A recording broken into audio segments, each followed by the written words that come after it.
Hello, and welcome aboard. Covering everything that is amateur radio and the wider world of communications, you're on This Week in Amateur Radio. We are North America's premier amateur radio and technology news magazine and bulletin service of the air. Here are the stories for release around the earth as we come to air with edition number 1226 of This Week in Amateur Radio. The ARRL 2021 annual report is now available to download. We will tell you all about it. The League is also busy with the International Telecommunications Union working on preparations for the upcoming World Radio Conference in 2023. We will have details on that. Here's an interesting one. Hackers at the recent DEF CON convention in Las Vegas revealed that the emergency alert system here in the United States is vulnerable to cyber attack. QRZ and Gigaparts team up to announce that their new joint ham Jumpstart program is available for new amateurs.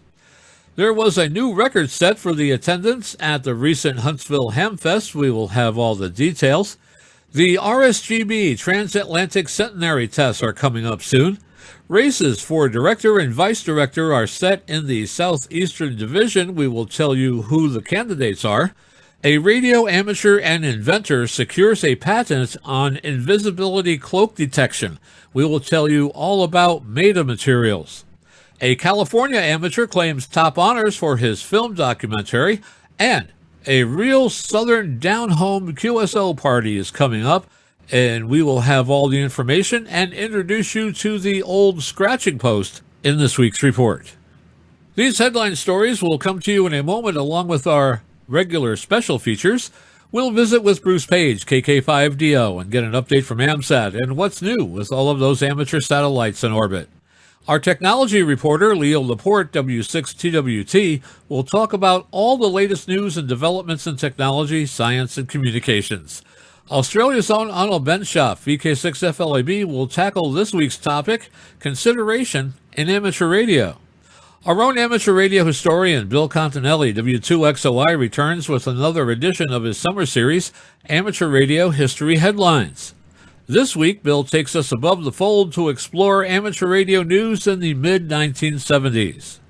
And our tower climbing and antenna master, Greg Stoddard, KF9MP, will put aside his tools and climbing belt for the last time for the last segment of his six-part series on how to submit a successful public service announcement to local broadcast media to promote your local hamfest or club special activity.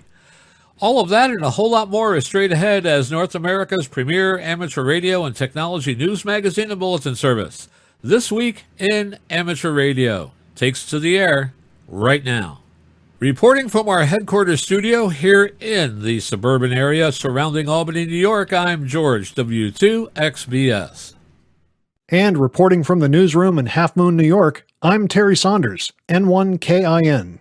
And this week reporting from our news bureau in Cortlandville, New York, in my home studio, I'm Chris Perrine, KB2FAF. And reporting from our news bureau in Rochester, New York, along the southern shore of Lake Ontario, I'm Dave Wilson, WA2HOY. And reporting from our amateur radio outpost atop the Catskill Mountains here in western New York State, where it's still maximum summertime, I'm Don Hulick, K2ATJ. And reporting from a drizzly Troy, New York news bureau, I'm Eric, KD2RJX. And reporting from our news bureau in Fayetteville, Arkansas, where we are looking forward to autumn's arrival, I'm Will Rogers, K5WLR. And now with this week's lead story, here is Terry Saunders, N1KIN. Leading off the news this week, ARRL, the National Association for Amateur Radio, has published its 2021 annual report. The report summarizes ARRL's program and fiscal activity for the year. With more details on the annual report, we go to John Ross, KD8IDJ, who files this report from League headquarters. In his introductory remarks, ARRL President Rick Roderick, K5UR, said that the organization moved steadily forward in 2021, gaining momentum after the challenges that 2020 brought. It began bit by bit in the early months of the year with headquarters staff returning to the office and reached a turning point on July 15th, the day we rededicated ARRL headquarters and reopened the building and W1AW to our members, Roderick said. He also noted that the rededication ceremony gave us all an opportunity to reflect on where ARRL has been and affirm where we are headed, and expressed excitement for what's coming next. ARRL CEO Dave Minster, NA2AA, dug into some of the organization's 2021 achievements in his opening remarks, citing the success of ARRL's end-fed half-wave antenna kit, new forays into video content, and hiring into key roles. Field Services Manager Mike Walters, NW8ZY, Director of Emergency Management Josh Johnston, KE5 MHV, and Education and Alerting Manager Steve Goodgame, K5ATA. The theme of the 2021 report, Back Together, referred to the many unions and reunions that occurred throughout the year, from being able to attend the in-person Hamfest once again to partnering with the Netherlands-based HF Kits to produce the antenna kit, as well as teaming up with the Radio Society of Great Britain at the end of the year to commemorate the centenary of the ARRL-sponsored Transatlantic test. Included in the report is ARRL's Report to America, which highlights recent instances of ham radio operators serving their communities by providing emergency communications. These stories include amateur radio activations and response for storms, fire, and other disasters when all else fails. I'm John Ross, KD8 IDJ. The 56-page annual report recounts and summarizes the activities of all of ARRL's departments and includes a complete 2021 fiscal report. ARRL ended 2021 with 158,238 members, a total that was slightly under the year-end goal of 160,084, but gained 29,027 new members, which represented an 11% increase from 2020. The ARRL 2021 annual report is available for download at www.arrl.org/annual-reports. Again, www.arrl.org/annual-reports. Immediately following the conclusion of WRC 19, work began to prepare for World Radio Communication Conference 2023. The ITU's first conference preparatory meeting 2023 in November of 2019 assigned the various WRC 23 agenda items and topics to specific International Telecommunication Union working parties within the radio communication study groups.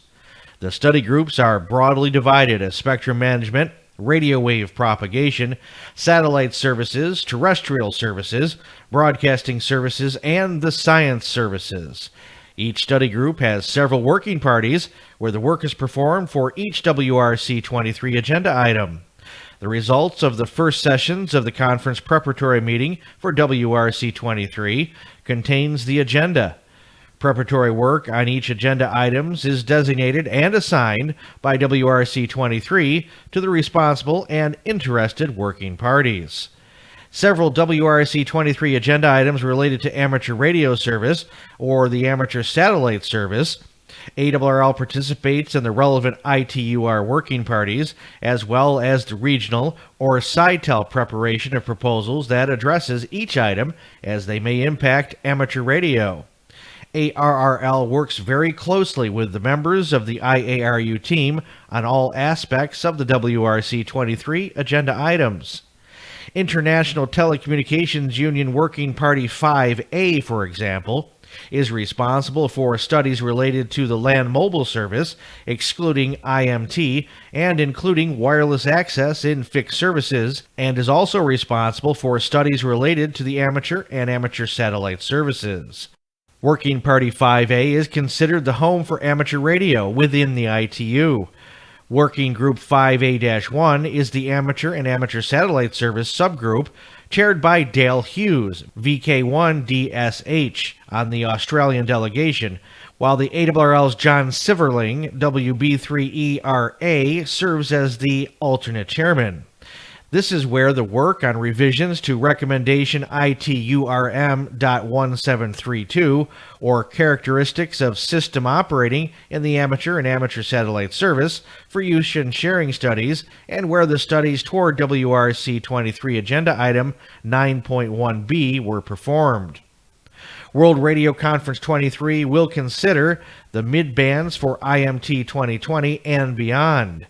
Under Agenda Item 1.2, to consider identification of the frequency bands 3300 to 3400 MHz, 3600 to 38 MHz, 6425 to 7025 MHz, 7025 to 7125 MHz, and 10.0 to 10.5 GHz for IMT, including possible additional allocations through the mobile service on a primary basis.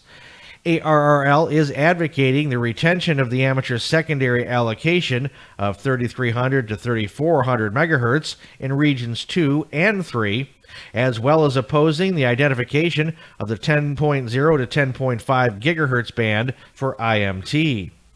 Two working parties, WP5A and WP4C, are working on the topic to determine if additional measures are required to ensure protection of the radio navigation satellite or space-to-Earth service in the band 1240 to 1300 MHz. The amateur and amateur radio satellite services have successfully coexisted with all the primary services in the range 1240 to 1300 MHz for many years. ARRL advocates the position that any additional regulatory, operational, or technical measures incorporated into the radio regulations are unnecessary. Specific proposed methods to address each WRC 23 agenda item will be contained in the CPM report, which will be finalized in 2022.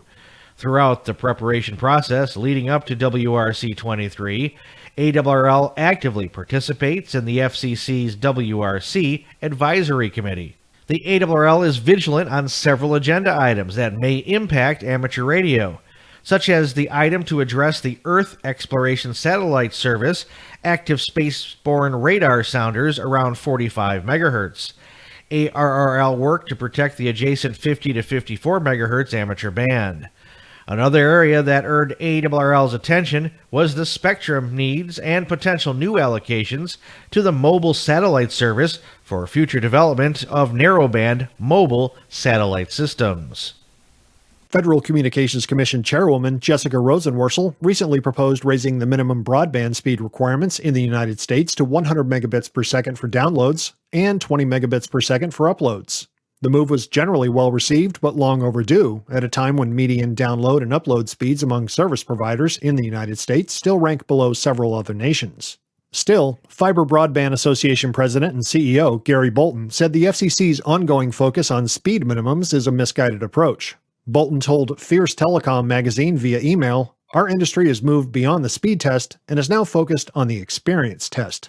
We would encourage the FCC to not set new broadband definitions that are already obsolete, but to look forward to the future and establish definitions that will support the vision and innovation of the metaverse and beyond. They can do that with definitions that support symmetric speeds, single-digit latency requirements, and enable concurrency." He explained that these are the criteria that metaverse driver Meta, owner of Facebook, identified during a keynote speech at the Fiber Broadband Association's Fiber Connect 2022 conference in Nashville last month. As we look to the immediate future, we are at the early stages of the next version of the internet, the metaverse. Meta delivered a keynote that described their vision of the metaverse, and to fulfill that vision, they outlined 3 key criteria for the nation's broadband network. These criteria include symmetric bandwidth, being able to send as much information as you receive, low latency, significantly reducing the time it takes for information to go from its source to its destination, and concurrency, providing a consistent quality of experience, regardless of the number of participants or where they're physically located. Bolton continued, "Fortunately, we're at the beginning of the largest investment in broadband in history, with nearly $130 billion in state and federal subsidies that are being deployed. That funding will largely fund fiber projects that will deliver nearly unlimited broadband capacity and ultra-low latency. In any areas not built with fiber, the programs have minimum build requirements of 100 over 100 megabits per second or 100 over 20 megabits per second." He added, in short, the FCC's plan to move their definition of broadband from 25 over 3 megabits per second to 100 over 20 megabits per second is a moot point. There was record attendance at the Huntsville Hamfest, which was held August 20th and 21st, 2022 in Alabama. John Ross, KD8IDJ, has assembled this special report on the Huntsville Hamfest. The event hosted the ARRL Southeastern Division Convention. Chairman Mark Brown, N4BCD, reported attendance of 5,420. The event drew big crowds, said ARRL Director of Public Relations and Innovation Bob Interbitson, NQ1R. It was particularly happy, and I was particularly happy to see so many young hams enjoying the convention. A youth lounge sponsored by Flex Radio attracted the participation of 175 young hams and young prospective hams. The lounge included a variety of hands-on activities, including a demonstration of a remotely accessible radio station. The demonstration was led by team members from Remote Ham Radio Youth Program, Connor Black, W4IPC, Colin Pokowitz, WWOCJ, and Patrick Galthrop, W9GGG. On Saturday afternoon, 18-year-old Audrey McElroy, KM4BUN, was presented with the 2022 Bill Pasternak AWA6ITF Memorial Amateur Radio Newsline Young Ham of the Year Award. Following the award presentation, McElroy said, "I hope that in the future I can continue to bring more youth into amateur radio as well as more women into the STEM system." Representatives from CQ Communications, Yaesu USA, Heil Sound, Radio Waves Antennas, and Gigaparts had remarks and gifts for Audrey. Also attending the convention was Abigail Barker, KI5RCX of Conway, Arkansas. Earlier this year, Barker was awarded the Walter Gollinghouse K5DSL Scholarship administered by the ARRL Foundation. ARRIS, Amateur Radio on the International Space Station, announced that simultaneous operations of the ARRIS voice repeater and digital automatic packet reporting system, or APRS, communications on the space station is now a reality. John Ross, KD8 IDJ, has more in this report from League headquarters. Current ARRIS operations include voice repeater transmissions with the JVC Kenwood TMD710GA in the Columbus module, and APRS operations from the identical radio in the Cerveda service module. Packet operations are on 145.825 MHz. The Columbus module radio uses the call sign NA1SS, and the new radio in the Cerveda module uses RS0ISS. Aside from the call signs, the radios are identical, and packet operations are both the same as before. You can use RS0ISS, ARISS, or APRSAT as the packet path. Both radios are expected to be running full-time except during educational contacts, extravehicular activities, EVAs, and docking maneuvers. Final checkouts and equipment activation occurred on August 11th. ARRIS International Chair Frank Bauer, KA3HDO, said that simultaneous operation of APRS and the voice repeater on ISS is transformative for ARRIS. It represents a key element for our ARRIS 2.0 initiative, providing interactive capabilities 24/7 that inspire, engage, and educate youth and lifelong learners, especially lifelong learners in ham radio operations. Our heartfelt thanks to Sergei Serburov, RV3DR, for making this crucial ARRIS 2.0 initiative become a reality. Meanwhile, Rosalie White, K1STO, one of two delegates to ARRIS, said that the ham radio community will be very happy with the new radio operations from the ISS. She said that hams really love doing ARRIS packet, crossband repeater, and slow scan TV operations. Besides the thousands who downloaded ARRIS SSTV images downlinked from the ISS, we discovered that in a year's time, hams did 80,000 ARRIS packet messages. We're not sure how many of them are enjoying the ARRIS crossband repeater yet, but we do know it is a lot. The simultaneous operation capability is going to make many hams happy, and we know that keeping hams on the air is good for ARRL and good for amateur radio. The ARRIS Russia and USA teams have been working for several weeks to prepare the service module radio for APRS operations. ARRIS Russian team member Sergei Samburov, RV3DR, led the effort, working with Russian mission controllers and the onboard ISS cosmonauts to configure the service module radio for APRS ops. On August 11th, final checkouts were completed, and the APRS packet mod was switched on for amateur radio use. You can find operational status and expected downtimes of the ISS radios at www.arriss.org. Amateur Radio on the International Space Station, or ARRIS, is a cooperative venture of international amateur radio societies and the space agencies that support the International Space Station. In the United States, sponsors are ARRL, the National Association of Amateur Radio, the Radio Amateur Satellite Corporation, or AMSAT, the ISS National Lab Space Station Explorers, Amateur Radio Digital Communications, and NASA's Space Communications and Navigation Program. The primary goal of ARRL is to promote exploration of science, technology, engineering, the arts, and mathematics topics. ARRL does this by organizing scheduled contacts via amateur radio between crew members aboard the ISS and students.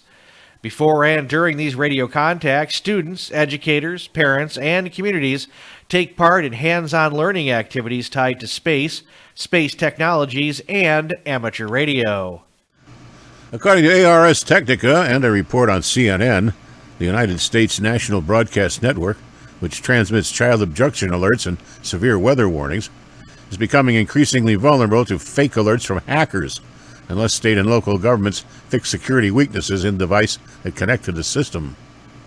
That was a warning delivered recently by the nation's Department of Homeland Security, which repeated its cautionary message about the U.S. Emergency Alert System at a recent session of DEF CON, a major hacking conference held in Las Vegas every year. Homeland Security officials say that ongoing vulnerabilities in the encoder and decoder devices enable hackers to transmit bogus warnings over radio and TV stations.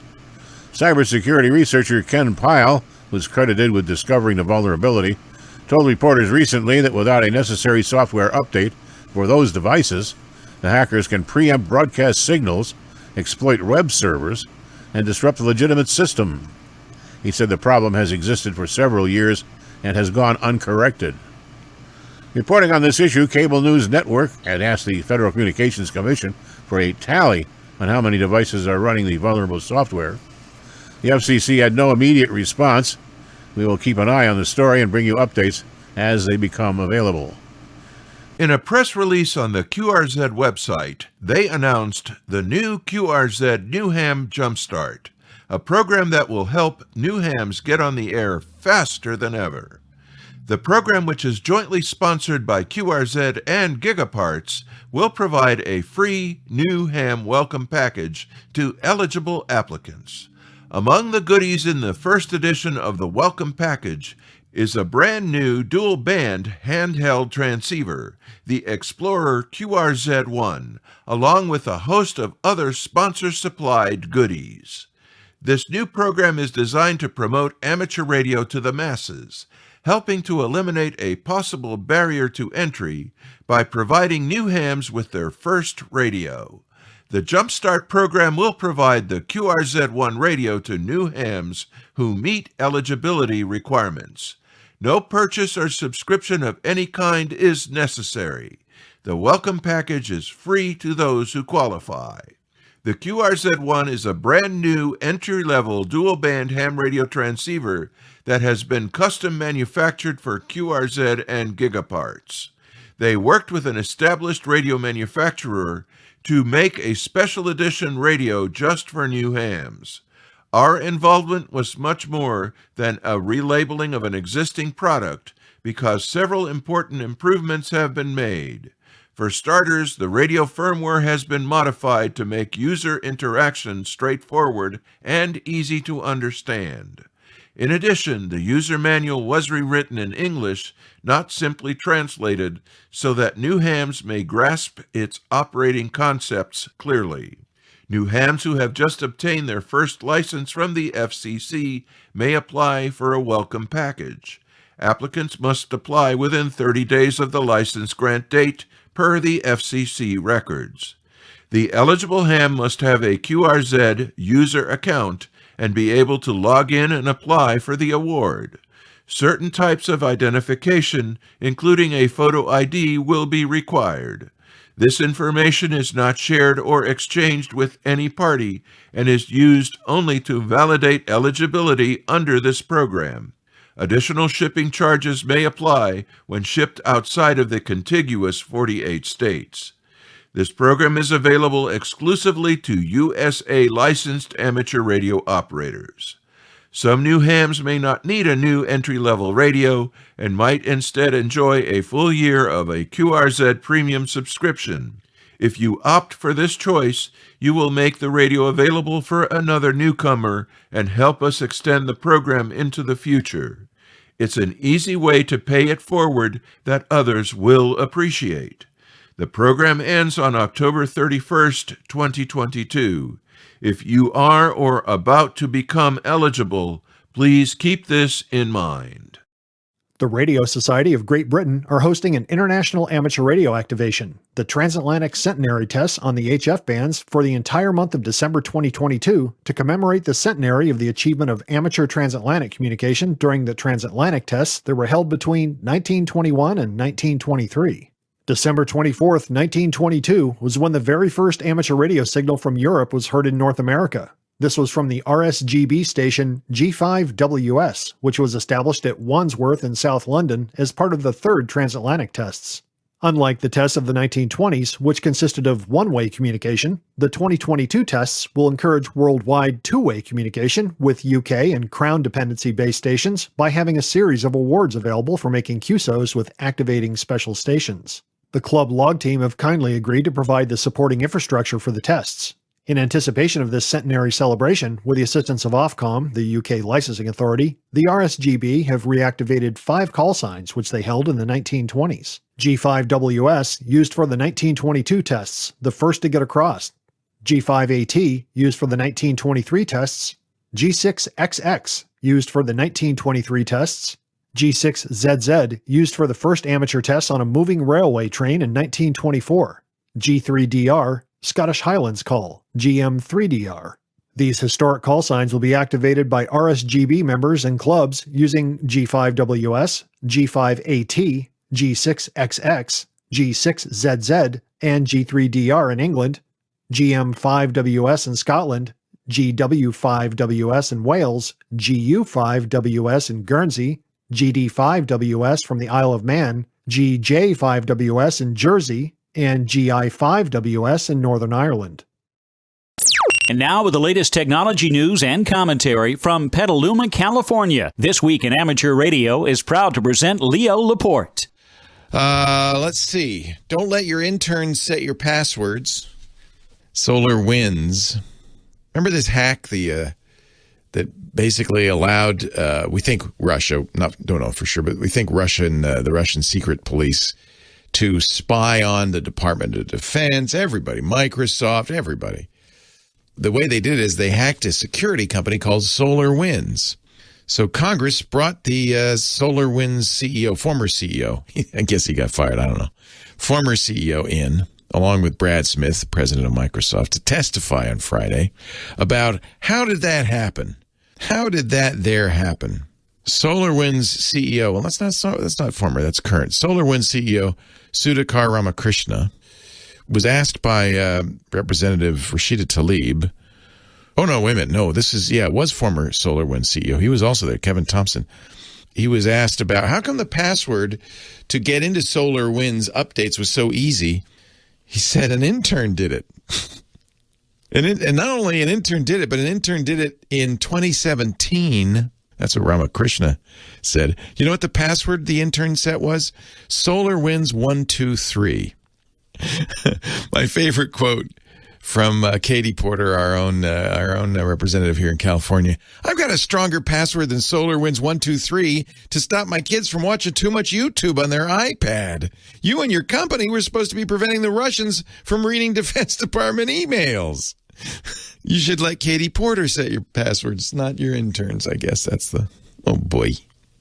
You may remember that stimulus funds were passed out in March, the first stimulus bill. The state of Mississippi got $1.2 billion in federal money, and you know what they decided to do? I love this.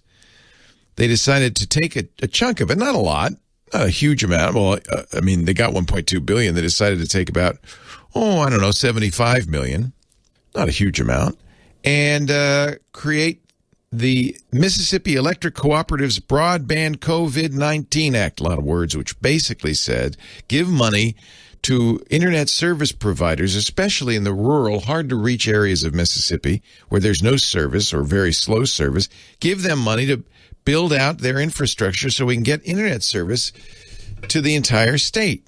So they gave them cash, and then the grant required they match the funds because they're going to make some money on this. 15 electric co-ops got $65 million in grants. I don't know what happened to the other $10 million. But they had to spend it. They got it in March. They had to spend it by December, which means they all went crazy trying to deploy high-speed broadband. But that's good news. That's good news. The CEO of Coast Electric Power Association, which serves the areas of Biloxi and Gulfport, by November had their customers to 100 megabit to gigabit service. 5 months took them. They did it. That's a good model for spending your tax dollars. Get them online. Beef up the internet. It's good for everything. It's good for people. It's good for business. It means you can listen to me on my podcasts. It's good for everybody. Yes. Oh, has your go home Roomba, you're drunk. Have you noticed your Roomba acting funny? Your iRobot vacuum cleaner? Some users of the Roomba i7 and S9 say that one user described their robot cleaner as acting drunk after the 3.12.8 firmware update, spinning itself around and bumping into furniture. These are the little vacuums. You've seen them probably on social media with cats riding on them. They're little circles. They wake up at night. Usually it's at night because you don't want them vacuuming during the daytime. They wake up at night and they go around and they vacuum. And they have this, software in them that says, okay, here's where furniture is, here's where stuff is, vacuum all around that, and do a pattern that gets the floor clean everywhere. After this update, Roombas were bumping into furniture, cleaning in strange patterns, just getting stuck in an open, empty area, not getting home to the dock. They have to get home to the dock after after they vacuum, they go back to charge. So they always leave just enough juice to get back to the dock. Maybe this has to do with the fact that the map the Roombas make of their house were wiped out. That's what some users are reporting. In some cases, Roombas are taking longer to cleaning the house to barely working at all. So go home, Roomba. You're drunk. There will be an update.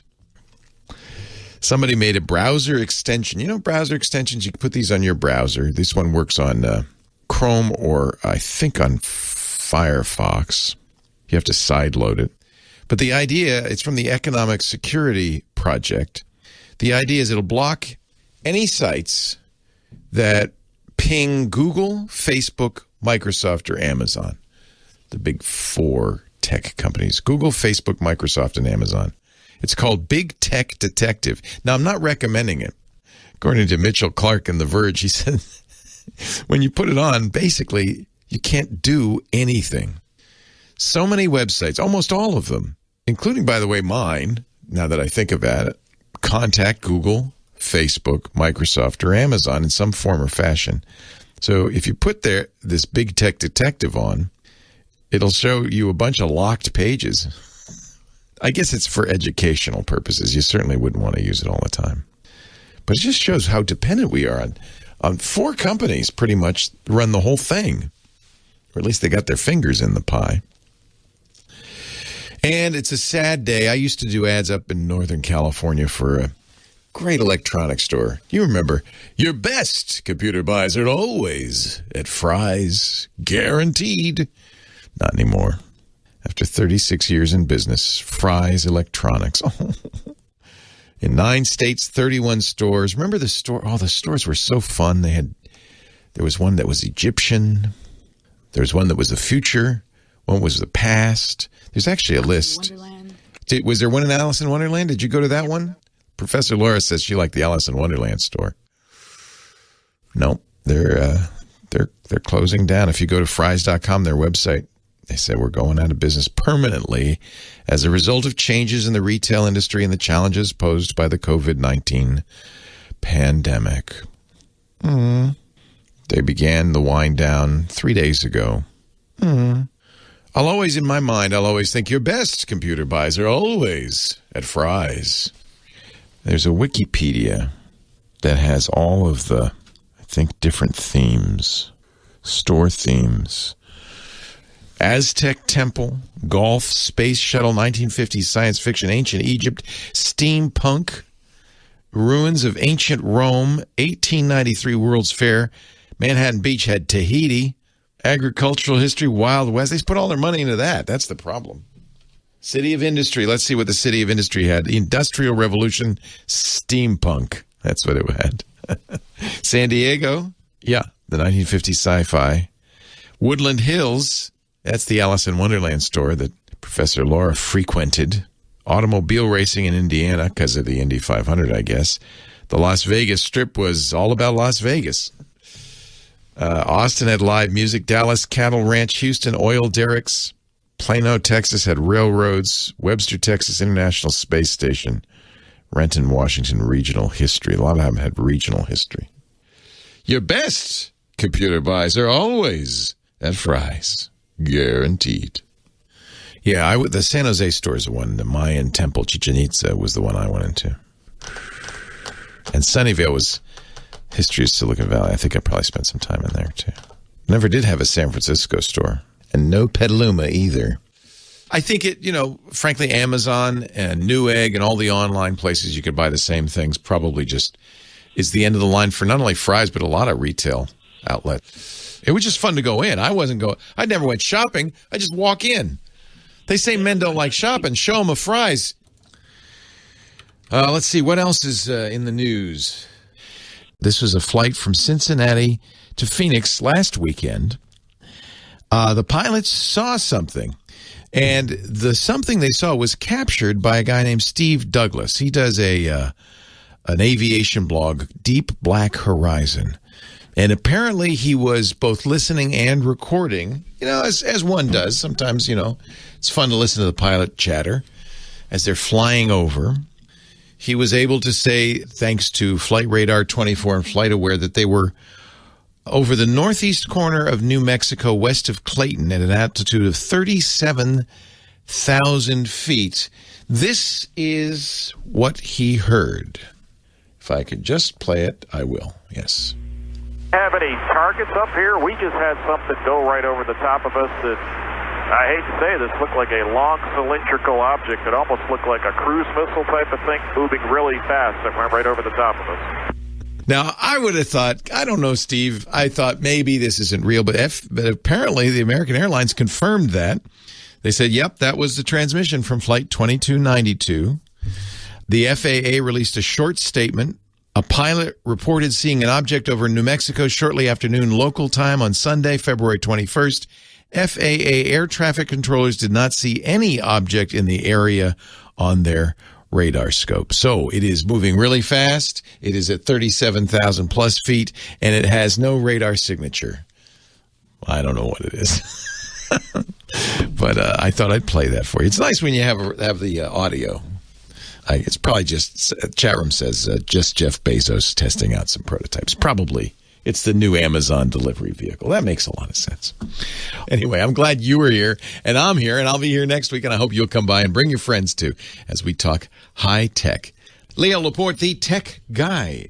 Are you ready for another excursion into amateur radio history? This is Bill Continelli, W2XOY, and I'll be back in a moment with another installment of the Ancient Amateur Archives. And now with this week's edition of the Ancient Amateur Archives, here's Bill Continelli, W2XOY. This is Bill Continelli, W2XOY, with Amateur Radio History Headlines. 1974. The Electronics Industry Association proposed a new Class E CB using 2 megahertz of our 220 band. The FCC proposed a dual ladder license structure which would take privileges away from generals and technicians again and would create a new code-free communicator license. Both proposals were eventually dropped. WR prefixes begin to appear on repeater call signs. 1975 through 1976. A new repeater subband is established at 144.5 through 145.5 megahertz. Technicians now have 144.5 through 148 megahertz on 2 meters, and finally have novice privileges.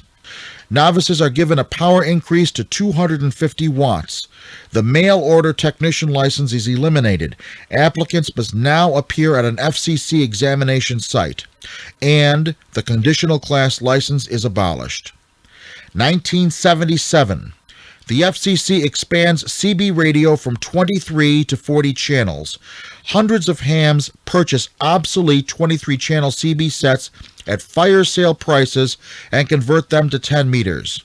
This has been Amateur Radio History Headlines with Bill Continelli, W2XOY, for this week in Amateur Radio. Members of the ARRL in the Southeastern Division will choose among 3 candidates running for director and 4 candidates for vice director. Those are the only contested races in this year's election cycle for director and vice director. John Ross, KD8 IDJ, has more in this report from ARRL headquarters in Newington. ARRL is governed by its board of directors. Elections are held for 5 of the 15 ARRL divisions each year for terms of 3 years. Candidates for director in the Southeastern Division include incumbent Mickey Baker, N4MB of Palm Beach Gardens, Florida, and the challengers are current Vice Director James Schilling, KG4JSZ of Haines City, Florida, and John Willis, KB4DU of Ozark, Alabama. Candidates for Vice Director include Jeff Beals, WA4AW of Loxahatchee, Florida, Andrew Mazzulli, KK4LWR of Claremont, Florida, Neil Schulmeyer, K4EA of Canton, Georgia, and Joseph Tiratelli, N4ZUW of Deerfield Beach, Florida. All of the candidates have been certified by the Ethics and Elections Commission for the election cycle for positions beginning January 1st, 2023. Full and licensed ARRL members of the Southeastern Division who are in good standing as of September 10th, 2022, will receive a ballot. Ballots will be mailed to members no later than October 1st, 2022, and will include instructions for voting by mail or electronically. Ballots to be counted must be reaching the address established for their return no later than noon Eastern Time on Friday, November 18th, 2022. Members voting electronically must submit their votes by the same time and date. Votes will be counted and successful candidates will be announced in November. I'm John Ross, KD8 IDJ. The incumbents in the other 4 divisions running unopposed in this election cycle have been declared winners. In the Pacific Division, Director Kristen McIntyre, K6WX of San Jose, California, and Vice Director Anthony Marson, W7XM of North Las Vegas, Nevada, have been declared elected. In the Rocky Mountain Division, Director Jeff Ryan, K0RM of Westminster, Colorado, and Vice Director Dan Grady, N2SRK of Aurora, Colorado, have been declared elected. In the Southwestern Division, Director Richard Norton, N6AA of Topanga, California, and Vice Director Edward Stearns, AA7A of Scottsdale, Arizona, have been elected. In the West Gulf Division, Director John Robert Stratton, N5AUS of Austin, Texas, and Vice Director Lee Cooper, W5LHC of Lender, Texas, have been declared elected. The Ohio Amateur Radio Emergency Service just completed a dry run exercise for the Perrine Nuclear Power Plant in Lake County, Ohio. ARRL Ohio Section Emergency Coordinator Stan Broadway, N8BHL, said the drill was practice for the federally judged exercise scheduled for September. The Ohio Emergency Operations Center amateur station, W8SGT, was utilized and on the air to communicate with several counties in northeast Ohio. Amateur radio serves in the emergency planning as a backup communications resource. The actual exercise is focused more on the power plant and its operation, but the state EOC is involved for the process. In real life, this was a low-key type of exercise for us. It does not involve a lot of hams or activity, just establishes the line of communication, said Broadway. It's satisfying to know, through many conversations during the planning stage, that amateur radio is a key ingredient to assure communication with the state. Ohio ARRL is also working on a simulated emergency test drill for October 1st, 2022. ARRL has introduced the third edition of Get on the Air with HF Digital by Steve Ford, WB8IMY. The book written in an easy-to-understand style. It covers how to set up and operate your own HF digital station. Ford includes details for making contacts using 11 different digital modes, including the Pactor system, as well as signal WSJT-X modes, VARA, and JS8 call. Join the millions of amateur radio operators worldwide studying propagation with WSPR, contesting with RTTY, and rag chewing with the JS8 call. You can order your copy from ARRL and ARRL publication dealers. A forensic analysis of the collapse of the Arecibo radio telescope in 2021 has concluded that the problems in both the suspension cables and the socket that held them led to the failures that precipitated the collapse. The detailed study by engineering firm of Thornton Tomasetti reported that a combination of 5 major factors was responsible. They are, number 1, the manual and inconsistent splay of the wires during cable socketing. Number 2, the design of the cable system with relatively low safety factors. Number 3, the occurrence of extreme environmental events such as hurricanes and earthquakes. Number 4, the non-replacement, repair, or bypass of the sockets where large cable slips were observed. And number 5, the addition of auxiliary cables as isolated cables. The report concluded that while further study is needed to determine the service life of cable socket assemblies, the risk of socket failure can be mitigated by, number 1, controlling the number and geometry of splayed out wires during cable socketing. Number 2 and 3, designing cable systems with larger safety factors under gravity and transient loads. Number 4, monitoring the cable slip and slip rate after cable installation. And number 5, designing cable systems with multiple adjacent cables on each span. Masonic Lodge's On the Air, an amateur radio special event, will be on the air Saturday, September 24th, 2022, from locations across the country. John Ross, KD8IDJ, has more. The event is open to all amateur radio operators, and the idea for the event grew out of the realization that many Freemasons also have a love for amateur radio. The Fulton County Amateur Radio Club and the Fulton Lodge No. 248 in Ohio first hosted the event in 2021. Because of its success, the event now has been scheduled for the next 3 years. The event will be operating K8BXQ from 10 a.m. to 6 p.m. using single sideband only on 80, 40, 20, 15, and 10 meters. A reminder to please honor all band plans, and all contacts must be in the phone portion of the bands. Stations may be contacted once on each band. Full contest rules and information can be found at cqmorelight.com/rules. Bob Holstrom, KD2BKD, said the Masons in New York and New Jersey will be setting up stations at the historic museum grounds of the DeWint House. That's George Washington's headquarters in Tappan, New York. The property is owned and operated by the Grand Lodge of Free and Accepted Masons of the state of New York. A special event call sign for that location will be W2QX, operating from 9 a.m. to 7 p.m. Eastern Time. Everyone is welcome to visit the historic DeWint House, said Holstrom. The house has been restored and admission is free. I'm John Ross, KD8IDJ. Once again, more information about the Masonic Lodges on the Air and the official contest rules can be found at their website, cqmorelight.com. Visit the ARRL Special Events Stations database to find other on-air events and commemorations on the ARRL website. The American Radio Relay League, the representative body of radio amateurs in the USA, and the FCC, the American Spectrum Regulator, created the Volunteer Monitor Program to enhance compliance with amateur radio license conditions. In their July report, the monitoring program sent notices to 2 logging companies in Kettle Falls, Washington, for unlicensed operation on 2-meter amateur radio frequencies. Volunteer Monitor Administrator Riley Hollingsworth, Kilo 4 Zulu Delta Hotel, said that commendations were issued to amateurs in New York for work in conducting the Community Daily Bulletin Board on the 146.97 MHz Mount Beacon repeater, and to amateurs in Pennsylvania for work with the Philmont Mobile Radio Club and involving the club in mesh Wi-Fi networking and field day operations. A commendation was also issued to an operator in Columbia, South Carolina, for facilitating amateur involvement in the Richland County Emergency Operations Center and assisting amateurs in completing Community Emergency Response Team programs. A technical class operator in Martinez, California, and a general class operator in Trenton, New Jersey, were issued with warning notices for FT8 operation on 40 and 20 meter frequencies outside their license privileges.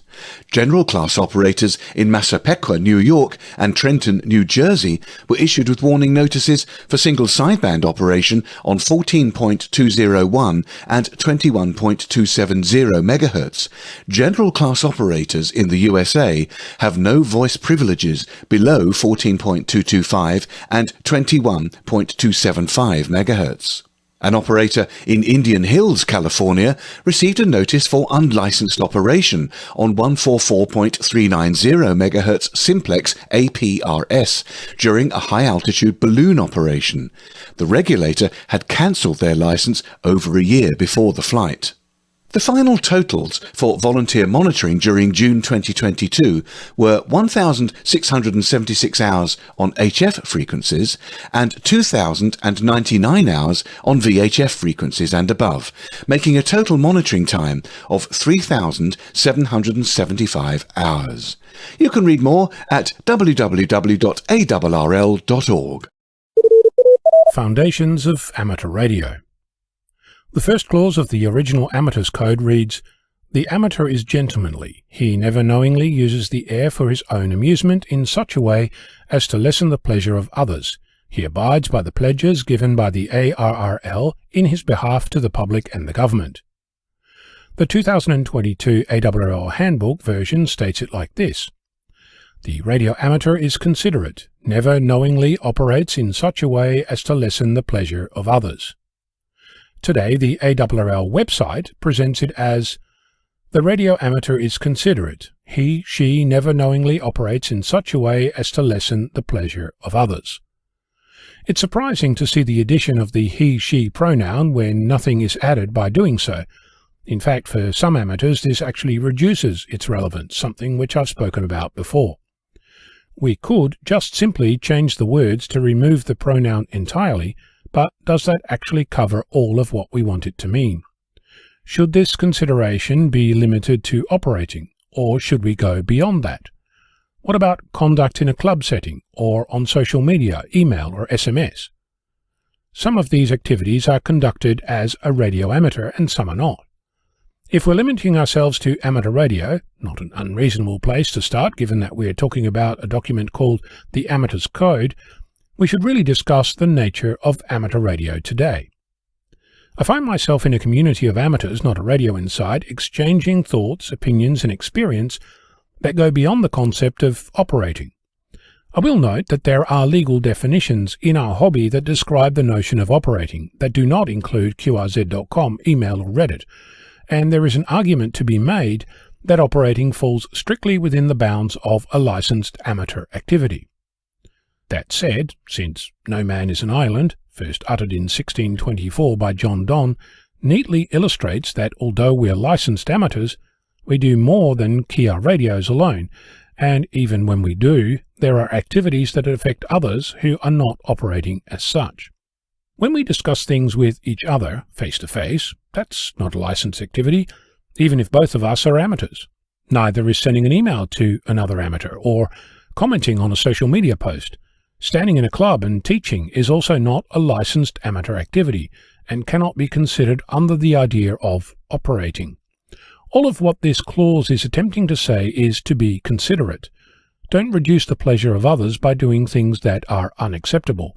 It goes to how you are expected to be, to conduct yourself, to behave. To incorporate this idea that what you do with other amateurs goes beyond operating, I think the word operate needs to be changed to the word behave. I'd also like to explore the word gentlemanly from the original text. Synonyms for this include civilized, courteous, honorable, and polite, to name a few. It seems to me that words like that would benefit our interactions within our community, not to mention beyond it. One word that comes to mind is respectful. something that lies at the heart of how we conduct ourselves towards each other. So, if we drop the pronouns, update the word operates, and add in respect, a revised clause 1 could be, the radio amateur is considerate and respectful, never knowingly behaving in such a way as to lessen the pleasure of others. Let me hasten to point out that I'm proposing this as a starting point for discussion. This is an activity that should go beyond one individual. It should also go beyond a single organization. Amateur radio is a global activity, and it would do well for us to consider all of humanity when drafting a code of conduct, which is essentially what the Amateur's Code is attempting to achieve. So, how would you approach the first clause? What do you like? What do you think is missing? What would it need for you to consider it words to live by? I'm Ono, Victor Kilo 6, Foxtrot Lima, Alpha Bravo. Fractal Antenna Systems today announced it has secured a patent on a method to detect invisibility cloaks and related stealth metamaterials, thus preventing hostile military assets from being hidden from radar and decreasing the potential for sparking conflicts. Detailed in a new U.S. patent, the cloak detection technique, dubbed LPAS, is a new radar method that looks for telltale signatures of cloaked objects that are made invisible by metasurfaces, including satellites, planes, vessels, or UAVs. At the frequencies where the cloak works, called its passband, radar tries to bounce signals back from the target, but the cloak stops that reflection, and the target remains hidden. Beyond the cloak's passband, radar transmitters are hampered by lower power limits and thus poor at pinging cloak targets both in and out of a cloak's passband. Inventor and firm CEO Nathan Cohen, W1YW, showed radar transmitters don't need to transmit outside of the passband, since metasurfaces have a failure mode that produces nonlinear, heterodyned RF hash. High-powered radar systems may be thwarted to detect targets that are cloaked in the passband, but their transmissions hit the target and excite this hash of heterodynes at much higher and lower frequencies where the cloak doesn't function and the target is not hidden.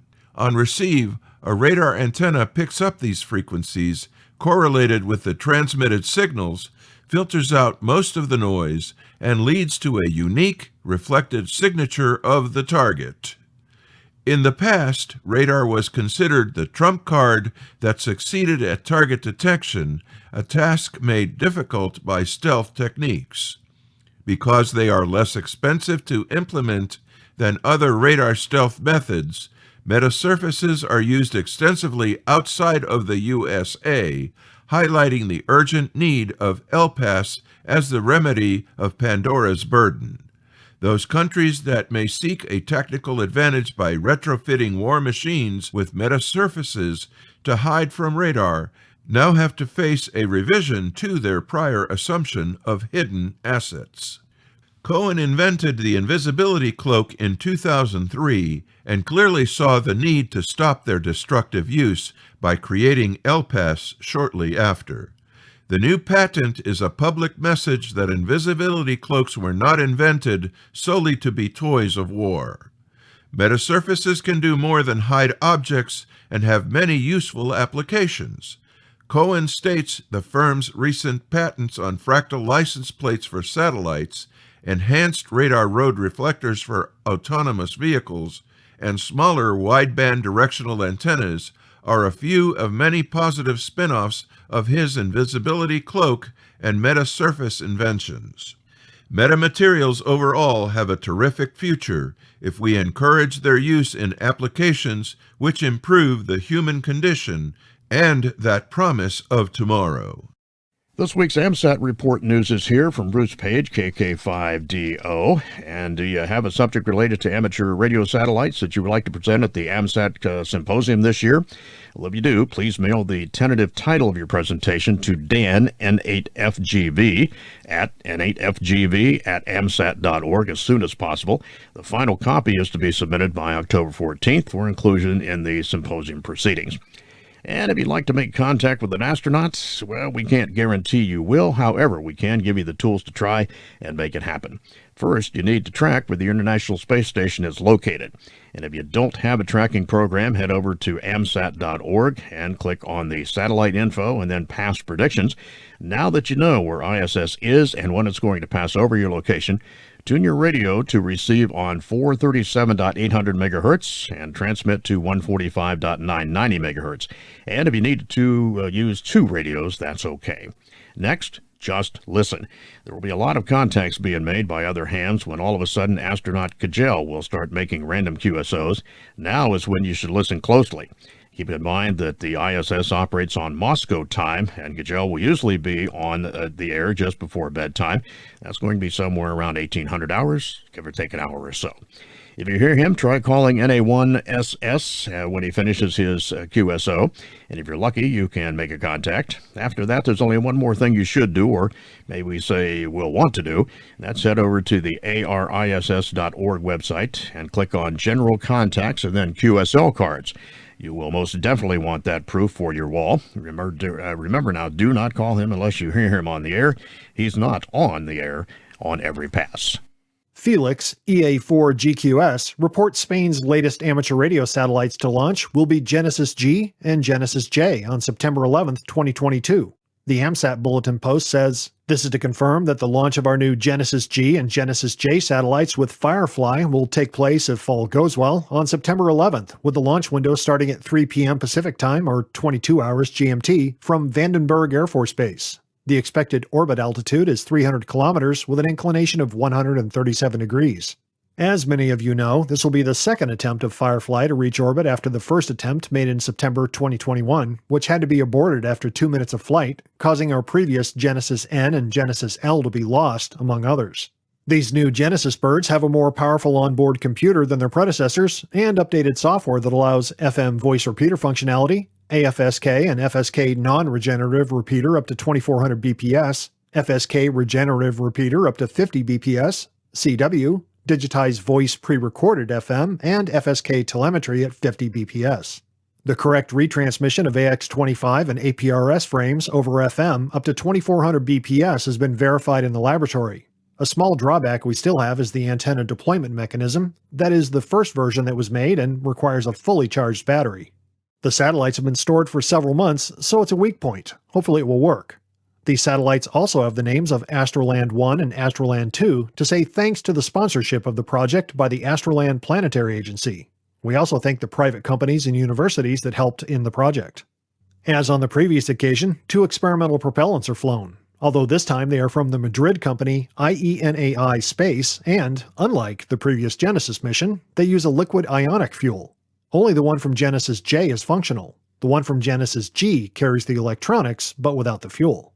The frequencies coordinated with IARU are the following: Genesis G/Astroland 1, 145.875 MHz uplink, modes, FM voice, no subtone, FSK 50 BPS, AFSK, AX25, APRS 1200/2400 BPS, 436.888 MHz downlink, modes, FM voice, CW, FSK 50 BPS, FM voice beacon with AM2 SAT call sign. Genesis J/Astroland 2, 145.925 MHz uplink.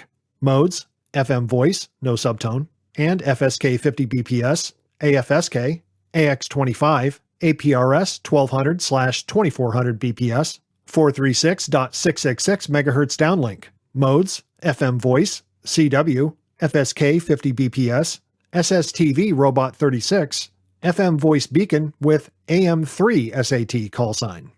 We encourage all of you to try to receive their first transmissions once the first Keplerian elements are available. It is time for the weekly propagation forecast report, brought to us each week by Tad Cook, K7RA in Seattle, Washington, who reports that on August 18th, a new sunspot group emerged, another on August 21st, and then 2 more appeared on August 23rd, and 3 more on August 25th, when the sunspot number jumped to 94 from 46 the previous day. Total sunspot area more than doubled from Wednesday to Thursday. Solar activity overall was down slightly for the reporting week, August 18th through the 24th, with average daily sunspot numbers declining from 60.8 during the previous 7 days to 58.7, and the average solar flux from 123.7 down to 104.5. The planetary A index changed from an average of 11.7 to 12.6, and the middle latitude A index, measured at a single magnetometer in Virginia, was 11, after an average of 10 last week. As an indicator of rising solar activity, a year ago, we reported average daily sunspot numbers at 17.7, 41 points below this week's report. The Thursday night forecast from the 557th Weather Wing at Offutt Air Force Base shows a probable peak of solar flux for the near term at 1:30 on September 11th and again on October 8th. So taking a look at the predicted solar flux, it will be 1:20 on August 27th, 1:15 on August 28th, 1:10 on August 29th and 31st, 1:10 on August 29th through the 31st, 1:15 on September 1st and 2nd, 1:16 on September 3rd and 4th, 1:12 on September 5th, and 1:08 on September 6th and 7th. So taking a look now at the predicted planetary A index, it has some surprises in store. It will be 8 on August 27th and 28th, 10 on August 29th, 5 on August 30th and 31st, 8 on September 1st and 2nd, and then jumping way up to 30, 38, and 20 on September 3rd through the 5th. Then 15, 18, 10, 12, and back down to 8 on September 6th through the 10th. In radio sport contesting, many opportunities for the days ahead. August 26th to the 28th, it's the Ridiops WWDX contest. That's digital. August 27th through the 28th, the ARRL EME contest, CW phone and digital there. August 27th through the 29th, the Hawaii QSO party, CW phone and digital. August 27th through the 28th, the VE Islands QSO party, CW and digital. August 27th through the 28th, the YODXHF contest, CW and phone. August 27th through the 28th, the Worldwide DigiDX contest, that's FT8 and the Force character grid. August 27th through the 28th, the Kansas QSO party, CW and phone. August 27th and 28th, the Ohio QSO party. And August 28th, the SARL HF CW contest, CW and phone. On August 30th, the Worldwide Sideband Activity Contest, that's phone. Then on September 1st, the NRAU 10-meter activity contest, CW phone and digital. And September 1st to the 3rd, the G3ZQS Memorial Straight Key contest. That, of course, is CW. And some upcoming section, state, and Invsion conventions to keep in your plans. August 26th to the 28th, the Northeast Ham Exposition. That's hosting the ARRL New England and Hudson Division conventions. That's in Marlborough, Massachusetts. September 2nd through the 4th, the Shelby Ham Fest hosting the ARRL North Carolina Section Convention. That's in North Carolina, in Shelby, North Carolina. September 9th through the 10th, the Queen Wilhelmina Ham Fest hosting the ARRL Arkansas State Convention. That's in Mena, Arkansas. September 11th, the ARRL Southern New Jersey Section Convention in Mullica Hill, New Jersey. And on September 17th through the 18th, the QSO Today Virtual Ham Expo online event. ARRL is a QSO Today partner. ARRL, the National Association for Amateur Radio, has announced the hiring of Steve Berry, N1EZ, into the new position of Director of Information Technology. He's from Bedford, New Hampshire, and has been a radio amateur for 45 years. For more details on the League's new IT director, we go to John Ross, KD8IDJ, who files this special report from League headquarters. Berry began his 35-year IT career in software development with a wide range of environments, from firmware to Unix device drivers and application development. While working for AT&T Bell Labs, now known as Nokia Bell Labs, as a network consultant, he built his first consulting firm focused on Unix, networking, and electronic publishing. After the acquisition of that firm, he worked in senior-level management positions within systems integration and consulting organizations before founding Stratford Technology in 1995. I'm pleased to welcome Steve into his new role at ARRL headquarters, said CEO Dave Minster, NA2AA. The position and its responsibilities are key to helping us achieve ARRL's ongoing digital transformation for the benefit of our members. As Director of Information Technology, Barry is responsible for the overall strategic and operational IT functions, including continuous evaluation and execution of processes, systems, applications, and infrastructure. Barry manages a team of professional IT contributors, including a development team and project leaders. Together, they fulfill a variety of technology services for the organization, such as corporate databases and systems, websites and web services, service support, and coordinating outside suppliers of technology services and contracted resources. Barry Strafford offered business intelligence consulting services and eventually focused on delivering enterprise performance management solutions to Fortune 500 organizations based on Oracle Hyperion technology.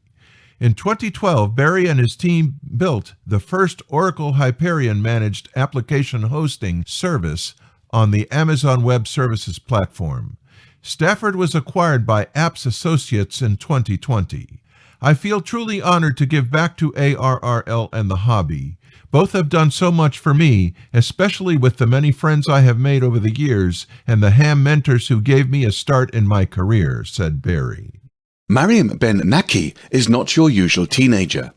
Unlike most 13-year-old girls, she has a passion for fixing phones and computers. After school, Mariam can be found tinkering away in her family's workshop in Tbilisi, in the country of Georgia. Peering into a magnifying glass, Mariam connects tiny intercrate parts to breathe life back into defective devices. She said that she likes to replace the batteries or clean the fans, and replace the paste that is used for cooling down the computers. She concentrates hard on reconnecting the smallest pieces. Mariam's interest in electronics was sparked when she was 9 years old. Her stepfather, Thomas Burns, a former Hollywood cinematographer and self-proclaimed electronic nerd, was helping fix a friend's iMac computer. The colourful wires and shiny components instantly caught Mariam's eye. She recalled that when they took the screen off, there were lots of small parts that she was interested in. Also, wires were routed through the computer, and she was curious about them. She wanted to know how the computer worked. She asked her dad about what this was and what that was, and offered to help with the things that he was doing. With her father's help, Mariam replaced the iMac's hard drive. To cultivate and hone his daughter's interest, Thomas offered to fix more friends' and family's broken gadgets. Thomas said that Mariam was a naturally very curious person. He said he wished he could say that he inspired her to follow this path, but in reality it all came from her. For Thomas, the most important thing was that Mariam felt free to pursue her interests without any limitations, and that she's not afraid to feed her curiosity. It didn't take long for word to spread, and referrals started to flow in. Friends of friends began dropping off their broken hardware in the hopes the duo would restore them back to life. Thomas said that at some point they realized that they were just one Facebook page away from an actual business, and so they made it official, and now it's very much a full-time endeavor. The father-daughter team launched their family business and called it Mariam's Computer Repair. Not only is it projecting the fact that women can repair things, but it's also a point of pride for the family. Read the full story and watch a video at www.euronews.com and head for the culture section. Pathways to Invention, a newly released documentary film directed and co-produced by a Santa Barbara, California amateur radio operator, has been chosen as Best Documentary Feature at the Los Angeles Independent Film Festival Awards. Levi C. Maya, K6 LCM, is both a teacher and a tinkerer who believes that technology can be a driving force to power education. A proponent of the maker movement, Levi and his production partner, Noah G. Mark, follow 10 emerging innovators on their journeys to become inventors. The film was made with the support of the Levinson Foundation. At the festival, the film also received awards for Best Producer, Best Original Music Score, and Best Director of a Documentary Feature. The film is to premiere later this year. Levi has been active on the Education Committee of Amateur Radio on the International Space Station. He's also a life member of AMSAT and a board member of the Santa Barbara Amateur Radio Club. JOTA, or Jamboree on the Air, and JOTI, known as Jamboree on the Internet, are the world's largest amateur radio scout event. and are set to take place on October 14th through the 16th, 2022. The event connects millions of young people around the world for a full weekend of amateur radio and online activities that promote friendship and global citizenship. Using both the airwaves and the internet, JOTI and JOTA enable young people and volunteers to participate in fun and engaging group activities focused on developing 21st century skills through scouting. Jamboree on the Air is one of World Scouting's longest-running global events, dating back to 1958.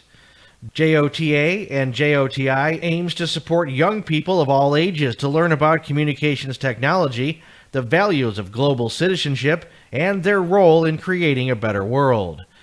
To register and learn more about both jamborees, both on the air and on the internet, visit their website at www.jotajoti.info. In radio sport contesting, many opportunities for the days ahead. August 26th to the 28th, it's the Ridiops WWDX contest. That's digital. August 27th through the 28th, the ARRL EME contest. CW phone and digital there. August 27th through the 29th, the Hawaii QSO party. CW phone and digital. August 27th through the 28th, the VE Islands QSO party. CW and digital. August 27th through the 28th, the YODX-HF contest, CW and phone. August 27th through the 28th, the Worldwide DigiDX contest, that's FT8 and the Force character grid. August 27th through the 28th, the Kansas QSO party, CW and phone. August 27th and 28th, the Ohio QSO party. And August 28th, the SARL HF CW contest, CW and phone. On August 30th, the Worldwide Sideband Activity Contest, that's phone. Then on September 1st, the NRAU 10-meter Activity Contest, CW phone and digital. And September 1st to the 3rd, the G3ZQS Memorial Straight Key Contest. That, of course, is CW. And some upcoming section, state, and Invsion conventions to keep in your plans. August 26th to the 28th, the Northeast Ham Exposition. That's hosting the ARRL New England and Hudson Division conventions. That's in Marlborough, Massachusetts. September 2nd through the 4th, the Shelby Ham Fest hosting the ARRL North Carolina Section Convention. That's in North Carolina, in Shelby, North Carolina. September 9th through the 10th, the Queen Wilhelmina Ham Fest hosting the ARRL Arkansas State Convention. That's in Mena, Arkansas. September 11th, the ARRL Southern New Jersey Section Convention in Mullica Hill, New Jersey. And on September 17th through the 18th, the QSO Today Virtual Ham Expo online event. ARRL is a QSO Today partner. Accompanied by their teacher Adrian, YO5IA, and other mentors, a group of young amateurs from the School Radio Club YO6 KGS in Romania set out from Ratio Village in late July for their latest adventure, a 4-day Summits on the Air expedition in the Jimalu Mountains. After watching demonstrations by Chaba, YO6 PIB, and Eva, YO6 EVA, who activated their first summit, Jimalu Peak, the students joined them on 20 meters and 17 meters. Ranging in age from 12 to 20, many of the students had gone on previous activations with the school club and their advisors. Mihala, YO5 MCM, could not be there in person this time, but made sure to chase the group from her QTH in Cluj, about 200 kilometers away. There was also a family reunion ham radio style as Nico, YO6 YLJ, made a summit-to-summit contact with his father, Mihai, YO6 SM, who is operating from Norway using the call sign LB9HI. Mihai was able to give the other students their chance for summit-to-summit contact too. Everyone spent comfortable nights in a mountain cottage, and by the final night they had earned some bragging rights. The whole team had activated Jiamalu Summit, YO/EC007, and logged summit-to-summit QSOs from Munsel, YO/EC527, to Jiamalu on VHF and UHF. Daria, YO6 CDC, wrote in her online diary that until the next time, we have the radio waves, the contests, the radio club where we meet, while the memories last forever. Sidmouth Amateur Radio Society got free publicity for their upcoming Open Day by contacting their local newspaper. As a result, the Sidmouth Herald newspaper reported that the Society is holding an open day on Sunday, September the 4th at their new HQ in Sidford. The Sidmouth Amateur Radio Society, who are marking their 40th anniversary this year, are using the former Sidbury Football Club building behind the tennis courts in Byes Lane. It has space for up to 40 people to attend talks and has internet and Wi-Fi access. The open day runs from 10 a.m. until 4 p.m. on September the 4th. On the day, the Society will be operating their club amateur radio station, call sign Golf Zero Alpha X-Ray Charlie, on both the VHF and HF parts of the radio spectrum. Tea and coffee will also be available. Anyone who holds an amateur radio call sign or is interested in obtaining a radio license is welcome to come and find out more about Sidmouth Amateur Radio Society. You can read the full article by going to www.sidmouthherald.co.uk. And the Sidmouth Amateur Radio Society is also on Facebook. If you're new to amateur radio, have a look at the article What is Amateur Radio by going to www.essexham.co.uk/What is Amateur Radio, and that's all hyphenated. What is Amateur Radio? Amateurs throughout India and beyond have been marking that nation's 75 years of independence with special event stations and commemorative nets. Special event station AT75CW will be on the air using CW from September 1st through October 2nd from northern India. Rajesh VU2CW is the same operator who activated AT75 radio earlier this month on single sideband. Meanwhile, the Indian YL net on the India Conference server on Echolink marked the nation's independence with a series of guest net control operators during the week of Monday, August 15th.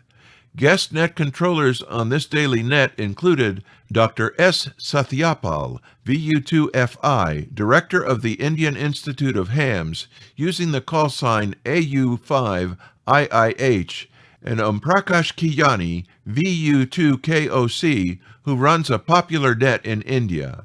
He used the call sign AU75KOC.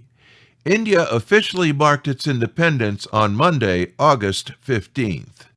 Norway's National Amateur Radio Society, ARRL, reports at its recent annual general meeting there weren't many online attendees and even fewer attended in person. A translation of the NRRL post reads, NRRL's annual general meeting 2022, which was held both physically in Haugesund and digitally via Teams, can be said to have been a successful event where the Hagalen-Gruppen was an excellent host for the physical part of the general meeting.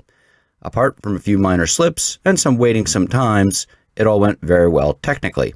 Despite the fact that the meeting allowed digital participation, there were relatively few digital participants and even fewer physically present in Haugesund. The physical part of the general meeting, in terms of travel expenses, hotel accommodation, meeting room hire, diet, etc., costs NRRL relatively much, especially if the costs are compared to the number of people who physically attended. In upcoming meetings, NRRL's Executive Board HQ will discuss whether future general meetings can be held entirely digitally or whether the meetings should continue as a combination of a physical and a digital meeting as now in 2022. Technically, the digital part of the general meeting could well have been driven from NRRL's office in Oslo at very minimal costs. Headquarters will have to set this cost picture against the possible benefits NRRL may have as an organization by also offering physical participation during the organization's future general meetings.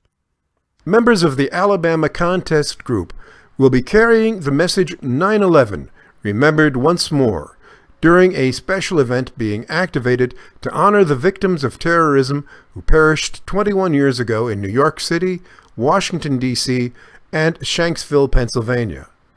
Stations will be using the call sign K4A starting at 0001 UTC on September 8th and running through to September 12th, operating on all bands and using CW, SSB, FT8, and RTTY. Organizers are expecting many hams to be calling in with stories of remembrances from September 11th, 2001. Planners have been busy on the Discord chat app making a schedule that will be accessible to amateurs worldwide. An extra effort will be made on CW and FT8 to help Pacific DX operators, especially in VK and ZL, to make contacts. Certificates will be available in addition to QSL cards. QSOs are needed on 4 bands in any combination of modes to qualify for a certificate. Outside of North America, only 3 bands are needed. According to the QRZ page for K4A, this event recognizes peace-loving people all over the world. Visit the page for K4A or WA1FCN on QRZ for more details. And now, to conclude his 6-part series on how to write a public service announcement to successfully promote your club's activities on local broadcast stations, here is Indiana's own Greg Stoddard, KF9MP. In this 6th segment on the topic of promoting your not-for-profit ham radio club's events, we'll look into some hints and suggestions for getting your public service announcement on the air for free. In the broadcast industry, a common business practice is what they call trade. Radio stations trade ads for services. They trade airtime for products and services. Some stations trade advertising airtime for perks like free meals for station employees at local restaurants, free gas at gas stations for ads, office equipment and computers for ads, and more. You can use this to your advantage too. When you are able to create the ultimate PSA script, the next thing to accomplish is to get it recorded professionally, and here's where the trade comes in. First off, it is not advisable to get a present or recently passed local DJ or announcer to record your PSA, since other radio stations are not likely to broadcast a competitor's voice. Unless you have a club member with professional sound gear at home who can produce it, record it, and produce CDs or reel-to-reel tapes for your club, your next best bet is to research trade. Many radio stations buy or trade for professional voice services. They email or fax scripts and get tapes or CDs in the mail a week or so later. You may be able to get your local station to have this done along with theirs at no cost, since they typically pay a monthly fee which does not change with usage. Some stations have local folks they hire and pay like $20 to come in and voice some commercials once a month or so. These folks may be willing to do yours, too, at no extra cost.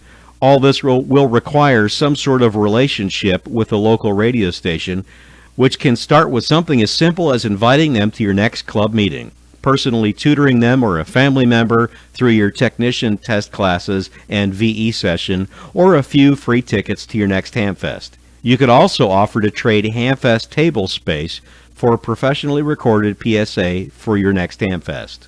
Anyway, trade is something common in the broadcast industry, so use it to help promote your club.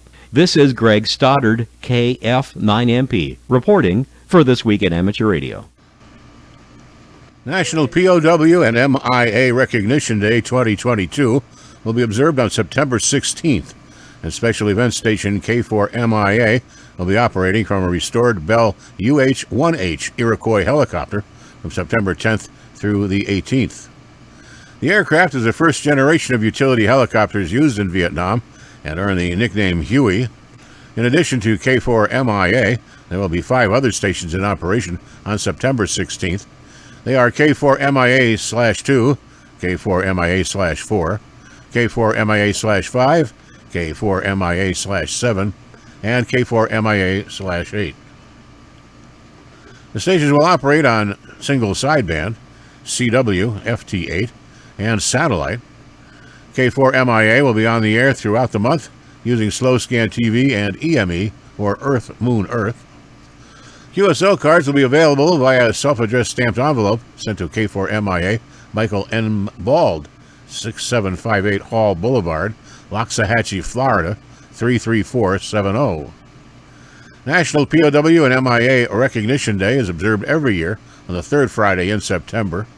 This day honors those who are prisoners of war and those who are still missing in action from all wars and conflicts, but is most associated with those who were POWs during the Vietnam War.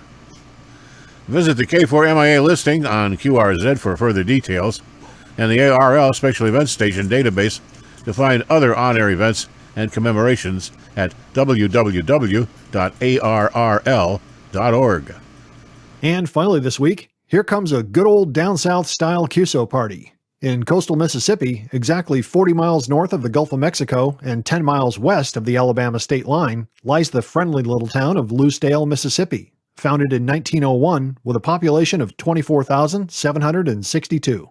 Right in the heart of downtown Lucedale, on the corner of Mill and Main, you'll find a 4x4 wooden notched post known as the Scratchin' Post. From 1937 until 1993, there was a very popular 24-hour restaurant at that site known as the Coffee Pot, renowned for its 5-inch tall meringue pies. The restaurant is long gone, a victim of progress and rerouted highways, but the Scratchin' Post still stands tall. And on Saturday, September 3rd, George County Aries will put it on the amateur radio map with the Scratchin' Post QSO party. You may be asking, why is it called the Scratchin' Post? It was a tradition when entering and exiting the restaurant to scratch your back against the post. Several famous spines found comfort in rubbing up against that hunk of wood. Baseball legend Dizzy Dean, country music legends Tennessee Ernie Ford and Ernest Tubbs, actors Kirk Douglas, Gene Autry, and Roy Rogers, even Ronald Reagan in his Hollywood days, as well as Tom Lester, known as Ebb on Green Acres. You can scratch that radio itch by listening for K5K on 20 and 40 meters phone, as well as FT4 and FT8. Operating hours are 1300 to 2300 UTC on Saturday, September 3rd. They will be operating field day style from the downtown city park. If you're in that neck of the woods, stop by and enjoy some fine southern hospitality. Everything you need to know, as well as a picture of the Scratchin' Post, can be found on the K5K QRZ page. Sounds like the perfect excuse for a QSO party. This Week in Amateur Radio is holding open auditions for news anchors for the weekly national worldwide amateur radio news service. If you have a good radio voice and can reliably read provided news copy, we are looking for you. This, of course, is an all-volunteer position. An amateur radio license is not required. You must have a high-quality microphone, headset mics are not used, and be familiar with audio editing software to record and edit your finished news stories before uploading. If you would like to try out for a weekly or bi-weekly anchor position with North America's premier amateur radio news on air and podcast, please send an email to our producer, George, W2XBS. You can include a sample MP3 of yourself reading news copy sent as an attachment to W2XBS77@gmail.com. That's whiskey, the number 2, X-ray Bravo Sierra 77@gmail.com. Be sure and use Anchor Audition in the subject line. Please include your phone number and a good window of time for a callback to discuss your submission and our operating logistics to see if This Week in Amateur Radio is a good fit for you. We hope to hear from you soon. This Week in Amateur Radio is heard on nets and repeaters around the country and around the world, on great repeater systems like WA3PBD repeater system, on Thursday evenings at 7:30 p.m. on 146.730 and 223.940, covering all of Pittsburgh, Pennsylvania, and beyond.